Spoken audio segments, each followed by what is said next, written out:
Hello there everybody and welcome to my channel, Lessons with Guitar Man. My name's Aaron and I'll be your designated driver here today for this really cool lesson on Foggy Mountain Special. Alright, and for those of you out there that aren't familiar with Foggy Mountain Special, this is an Earl Scruggs tune. It's actually a banjo song.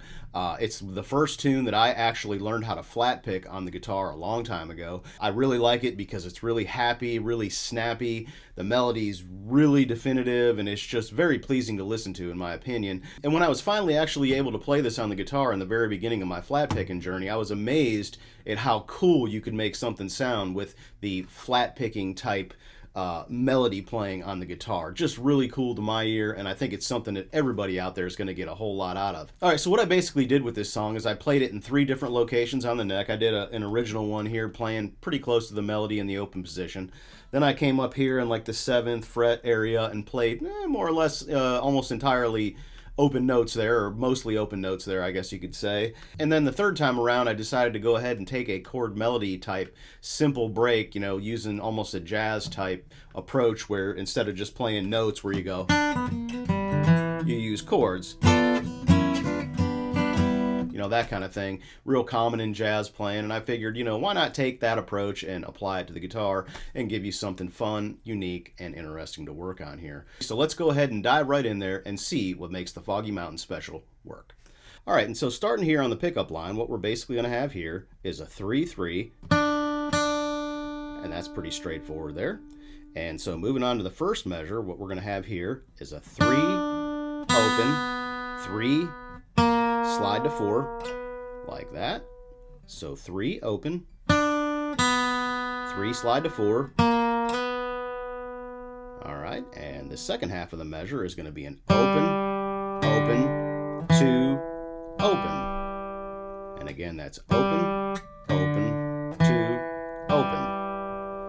All right, and that whole measure together slowly is going to be 1, 2, ready, go.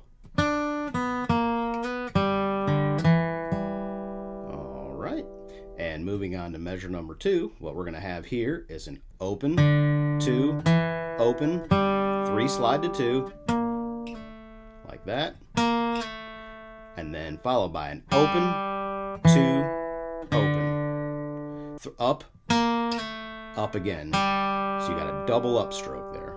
All right.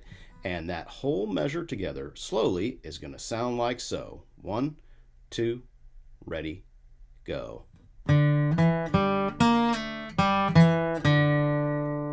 Alright, and moving on to measure number 3, what we're going to have here is the same thing we did in measure number 1, so there's nothing new to learn there.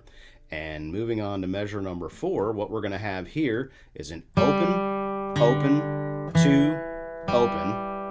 Alright, open, open, 2, open, followed by a 3, open, open. And you strum all those together and it sounds like this, which is basically a G 7th chord with a flatted 7th in the root. Very cool sound. All right, and that whole measure together slowly sounds like so. 1, 2, ready, go. All right, so let me go ahead now and play from measure 1 through measure number 4 slowly. 1, 2, ready, go.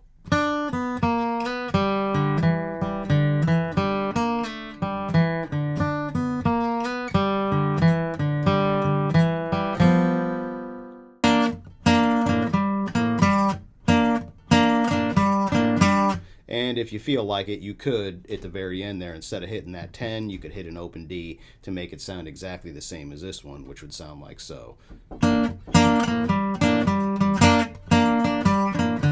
The first one that I'm using is going to be part of this G9th. For those of you that know the 9th chords out there, here's your little G9. All right, so that's, and then I subtract this and just use that right here like this. Alright, so that's one of the first chords I'm going to use. Then I use a diminished chord, in this case a C sharp or maybe B flat, depending on how you look at it. I guess that could technically be 4 diminished chord, but I'm thinking of it as a C sharp diminished, like that.